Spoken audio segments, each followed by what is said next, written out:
औलाद का मोह। दिलीप और सुधांशु नाम के दो भाई थे। दिलीप की शादी कावेरी के साथ हुई और सुधांशु की शादी माया के साथ।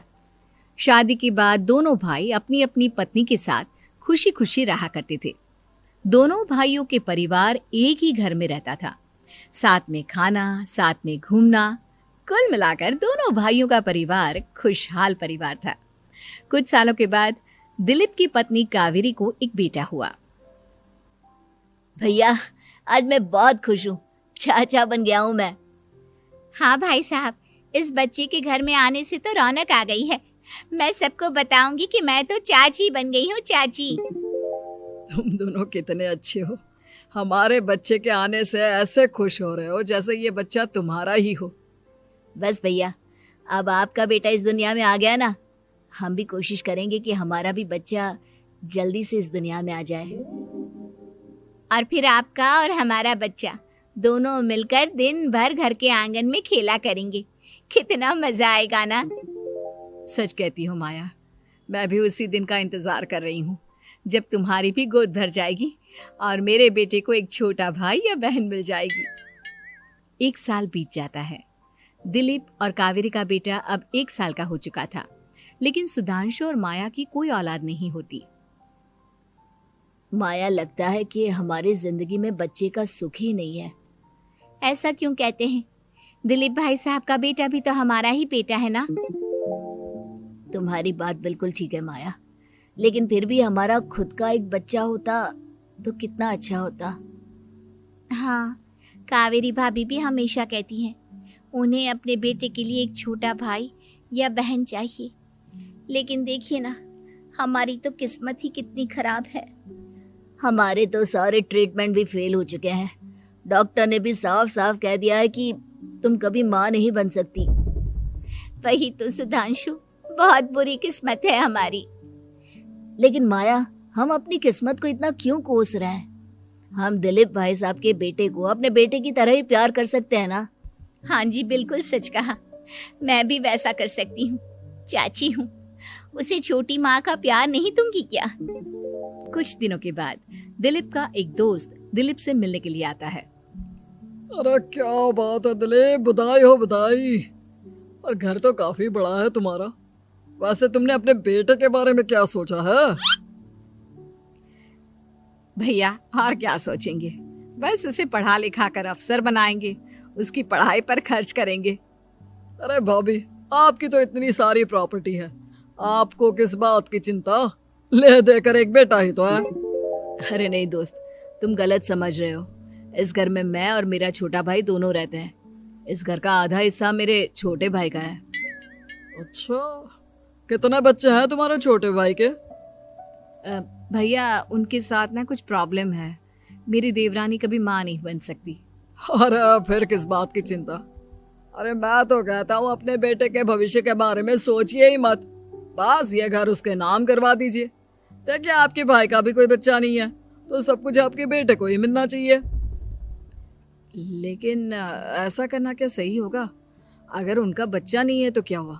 ये घर आधा उनका है, उनकी जो मर्जी है वो करे। अरे कैसी बात करते हो? उनकी कोई औलाद नहीं है, वो क्या करेंगे प्रॉपर्टी अपने नाम रखकर? हाँ, वैसे भाई साहब, आपकी बात तो बिल्कुल सही है। अब जो कुछ भी है वो हमारे बेटे का ही तो है। आखिर वही तो इस घर के वंश को आगे बढ़ाएगा। मैं कल ही देवर जी से बात करती हूँ। अगले दिन सुधांशु और माया, इधर आओ। तुम दोनों से एक बहुत जरूरी बात करनी है मुझे। बताइए ना भाभी, क्या बात है? आपको कहीं जाना है तो आप अपने बेटे को मेरे पास छोड़कर जाइए, मैं ही पूरा दिन रख लूंगी उसे। अरे नहीं माया, वो तो मुझे पता है। मैं किसी और चीज के बारे में बात करना चाहती हूँ। बताइए ना भाभी, क्या बात है? देखिए देवर जी, आपका कोई बच्चा है नहीं, लेकिन मैं जानती हूँ कि आप हमारे बेटे को अपने बेटे की तरह ही प्यार करते हैं। भाभी, बेटे की तरह नहीं, वो हमारा ही बेटा है। मेरे लिए तो वो मेरा ही बच्चा है। वही तो फिर क्यों ना ये सारी प्रॉपर्टी हम मेरे बेटे के नाम करवा दे, क्योंकि तुम्हारा हो या मेरा, हम सबका एक ही तो है बेटा। लेकिन भाभी, अभी तो वो सिर्फ 1 साल का है। अभी से प्रॉपर्टी उसके नाम करवाने का क्या मतलब है?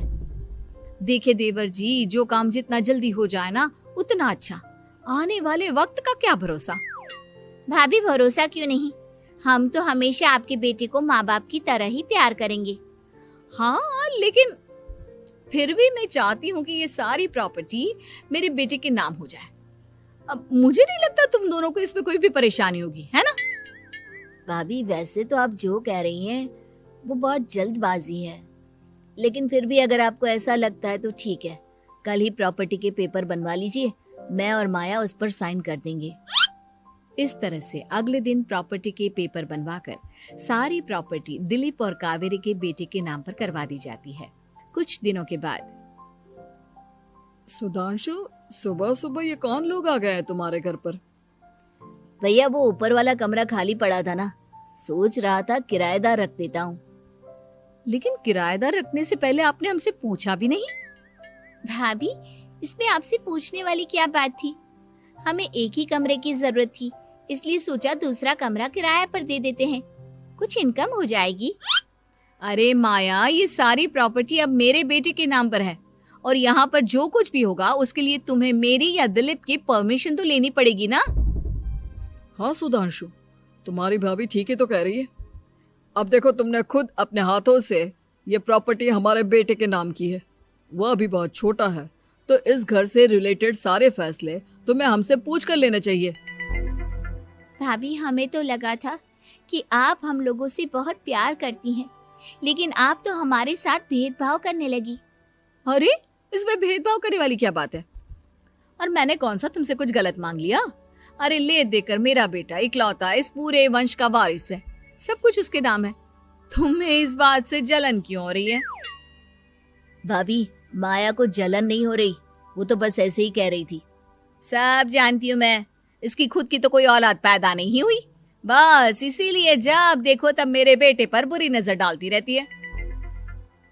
देखो माया, कावेरी तुमसे बड़ी है, वो जैसा कहती है वैसा करो। और वैसे भी इस घर पर अब तुम लोगों का कोई अधिकार नहीं है, वो तो हम लोगों की भलाई समझो जो तुम्हें अभी तक यहाँ रहने दिया है। भैया आप इतने कैसे बदल गए? इस प्रॉपर्टी ने आपके दिल से हमारे लिए प्यार पूरी तरह खत्म कर दिया है क्या? इसी तरह वक्त बीतता जाता है और देखते देखते दिलीप और कावेरी का बेटा प्रणव 25 साल का हो जाता है और उसकी नौकरी लग जाती है। पापा, आज मेरा अपॉइंटमेंट लेटर आ गया है, मैंने सिंगापुर में जॉब ज्वाइन कर ली है। लेकिन प्रणव, विदेश में नौकरी करने जाने से पहले तुम्हें कम से कम अपने मम्मी पापा से एक बार पूछना चाहिए था ना। इसमें पूछने वाली क्या बात है माँ, मैं सिंगापुर जाकर जॉब करना चाहता हूँ तो करना चाहता हूँ।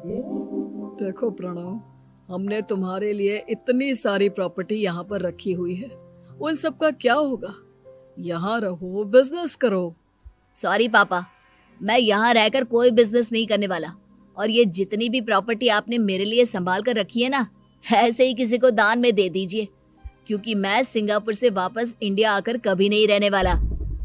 दिमाग खराब हो गया है तेरा, जानता नहीं तेरी वजह से हमने तेरे चाचा चाची से लड़ाई करके पूरा घर तेरे नाम करवा दिया था। हाँ तो ऐसा करने से पहले आपको सोचना चाहिए था ना। और मम्मा, मैं तो वैसे भी उस वक्त 1 साल का था, मेरा इस मैटर से कोई लेना देना नहीं है। कैसी बात कर रहा है ये लड़का? अरे तेरी वजह से अपने छोटे भाई से दुश्मनी लेकर बैठा हूं मैंने तो उसे घर से भी निकाल दिया। जानता नहीं तू, बाजू वाले घर में एक छोटा सा कमरा किराए पर लेकर रहते हैं तेरे चाचा चाची, और ये सब मैंने तेरे लिए किया। देखिए पापा, आपने जो कुछ भी किया अपने लिए किया। मैंने आपसे कब कहा था कि मुझे ये प्रॉपर्टी और घर चाहिए? और वैसे भी अपने भाई के साथ इस तरह का बिहेव करके आपने कोई अच्छा काम तो किया नहीं। तू सही कह रहा है बेटा, हमने तेरे चक्कर में अपने छोटे भाई जैसे देवर और बहन जैसी देवरानी को इस घर से निकाल दिया। बहुत बड़ी गलती हो गई मुझसे। ठीक है मॉम, तो अब आप अपनी गलती सुधारो, लेकिन मुझे तो फॉरेन जाना है, मैं वहीं जाऊंगा। अब आगे क्या करना है ये आपका डिसीजन है। और प्रणव सिंगापुर जॉब करने के लिए चला जाता है। कुछ दिनों के बाद जब दिलीप और कावेरी को अपनी गलती का एहसास होता है तो वो सुधांशु के घर पहुंचती है। सुधांशु, माया, हमें माफ कर दो, हमसे बहुत बड़ी गलती हो गई। क्या हुआ भाभी? आज इतने सालों के बाद आप हम गरीब लोगों के घर क्या करने आई हैं? भाभी, हमने तो खुशी खुशी अपने भतीजे को सब कुछ दे दिया, अब हमारे पास कुछ भी नहीं बचा है। भाई, मुझसे बहुत बड़ी गलती हो गई। जो तेरे जैसे भाई को मैंने प्रॉपर्टी के चक्कर में घर से निकाला और जिसके लिए मैंने ये सब कुछ किया, वो खुद ही विदेश चला गया। भैया भाभी, जिस बेटे के लिए आपने हम लोगों को इतनी तकलीफ दी, आपस के प्यार को बिगाड़ा, जब वही आपसे दूर चला गया तो आपको इस बात का एहसास हुआ। लेकिन माफ कीजिए, अब हम आपके साथ रहने के लिए उस घर में नहीं आ सकते। नहीं नहीं माया, ऐसा मत कहो। मुझसे बहुत बड़ी गलती हो गई। प्लीज वापस चलो, मैं वो घर फिर से तुम्हारे नाम कर देती हूँ। भाभी, मैं उस घर का क्या करूंगी? किसके लिए? मेरा कोई बच्चा नहीं। मैं तो बस जिंदगी भर आप लोगों के साथ प्यार से रहना चाहती थी। प्रणव को अपने बेटे की तरह प्यार करना चाहती थी, लेकिन आपने मुझसे वो अधिकार छीन लिया। भाभी और भैया, एक सवाल पूछना चाहता हूँ आप लोगों से। जो बच्चा कुछ ही दिन पहले दुनिया में आया हो, जिस बच्चे के भविष्य का आपको पता ही ना हो, उसके लिए अपने पुराने रिश्तों को तोड़ देना, अपने सगे रिश्तेदारों से दुश्मनी मोल लेना, उनके साथ झगड़ा करना, उनकी बेइज्जती करना, क्या ये सही है? कम से कम हमें सही वक्त का इंतजार तो करना चाहिए ना। सिर्फ प्रॉपर्टी के लिए अपने सगे भाई को घर से निकाल दिया, वो भी अपने 1 साल के बेटे के लिए। क्या ये वाकई में सही था? जवाब दीजिए मेरी बात का।